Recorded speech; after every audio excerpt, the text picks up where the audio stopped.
Apparemment, c'est le dernier épisode de notre feuilleton de la semaine sur la viande. Vous vous posez de plus en plus de questions sur le bien-être animal. Est-ce finalement possible de consommer de la viande en étant certain que l'animal a été bien nourri, bien traité? Eh bien, on est allé à la rencontre d'Aloïs, éleveur bovin près de Lyon. Il est dans une démarche d'agriculture paysanne en respectant la nature et les animaux. Comment? Eh bien, c'est ce que vous allez voir dans le reportage de Betty Lageguerre et Geoffrey Bertrand.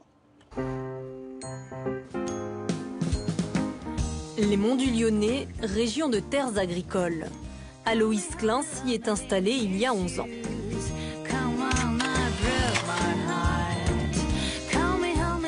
Allez. Avec des parents enseignants, ce Lorrain d'origine n'était pas prédestiné à l'agriculture. Pourtant, il a toujours voulu être éleveur. Alors en 2004, après des projets agricoles à l'étranger, il va de ferme en ferme autour de Lyon. Ça m'a permis de découvrir la petite région et de commencer à sentir un petit peu l'état d'esprit, ce qui se passait sur le territoire et si effectivement ça correspondait à mes objectifs d'installation. Séduit par le terroir, il y pose ses valises en 2005, puis crée un GAEC en 2009 avec un associé. Au départ, il n'élevait que des vaches laitières. Très rapidement, on s'est rendu compte avec David que le marché laitier était compliqué. On avait des prix qui, malheureusement, n'étaient pas stables, couvraient difficilement nos coûts de production et notre rémunération. Donc on s'est dit, on ne va pas tout bouleverser. On s'est plutôt dit, tiens, à partir de notre ferme, à partir de notre environnement, qu'est-ce qu'on peut faire pour maintenir l'état d'esprit de l'élevage ? Partant de ces constats, il maintient le troupeau laitier. Chaque année, 400 000 litres de lait sont livrés à une coopérative. Et en plus, il décide de croiser ses vaches avec d'autres pour en faire des vaches à viande. Un mode d'élevage atypique en France. Aujourd'hui, tous les animaux qui naissent sur la ferme sont élevés sur la ferme. Une partie sert au renouvellement du troupeau laitier et l'autre partie est destinée à la vente directe de viande. Tous les ans, une trentaine de veaux naissent de ces croisements. Donc ça, c'est une jeunisse qui a mis bas cette nuit. Voilà, c'est son premier veau. Sa philosophie, tout ce qu'il crée sur la ferme doit être valorisé au mieux, mais pas à n'importe quel prix.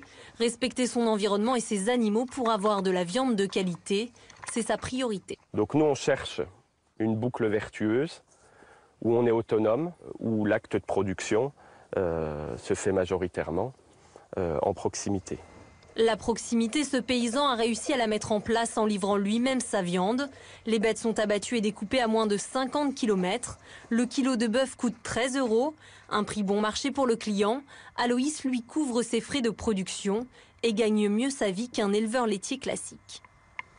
On voulait encore une fois limiter au maximum les intermédiaires et on recherche aussi en permanence une efficacité en termes de temps. 3 fois par semaine, il se rend dans des points relais entre Lyon et Saint-Étienne et fait aussi du porte-à-porte. On a un contact encore plus proche avec le client parce que souvent on va chez lui, souvent on l'aide à repérer les morceaux. Ce jour-là, il dépose plusieurs colis chez la même personne. Ça c'est à toi, ça c'est toi et les blondos c'est la même chose sauf que je n'aurais pas mis en congé, ils ont des saucisses et des merguez. Mélina est cliente depuis 4 ans. Elle tient à savoir d'où vient la viande qu'elle consomme. J'ai pas hésité du tout à en acheter. À chaque fois, c'était vraiment un régal, une valeur sûre. On reste dans une dynamique et dans une logique locale. En France, 80% des animaux seraient élevés en bâtiments fermés, parqués en cage ou sur des caillebotis, sans accès à l'extérieur. Aloïs a fait le choix d'une démarche globale. Cela passe aussi et surtout par l'alimentation des vaches. Elles restent au pâturage tout l'été. L'hiver, elles sont nourries de foins et de céréales produits sur l'exploitation. Je pense qu'il faut qu'on revienne à des produits de qualité qui respectent les territoires et l'environnement, mais ce n'est pas pour autant qu'on va être rétrograde. C'est le consommateur qui, quelque part, va permettre à l'agriculture française et européenne peut-être d'amorcer un autre virage. Et oui, Voilà, retour en plateau. Vous voyez le résultat du flan maraîchin de Gros plan Farida. sur le fion maraîchin, le fion vendéen. C'est un demi-succès. Non, alors non. Il manque un peu de cuisson, Non. c'est ça. C'est en fait, pris par le temps. il manque juste de la cuisson, C'est ça. mais sinon on m'a dit que c'était bien. mission Il a réussie. une très belle allure. Bon, je vais le remettre 15 minutes au four Ah, et là, vous et mangez. c'est réglé, Et on va le déguster les tomates. déguste juste après, déguste, ouais. exactement. Ça, Et c'est ça, quand ça se marche. déguste comment? Il faut le découper, c'est ça? Oui, on découpe en tranches. part, comme un gâteau. C'est compliqué parce qu'il ne faut pas casser la pâte. Il faut Oh laisser là. l'œuf avec. C'est délicat, ces petites choses-là. Eh ben, merci beaucoup de nous avoir fait partager votre terroir, votre passion. Merci à Lorraine Fournier. On vous dit à lundi. Salut. À lundi, bye bye.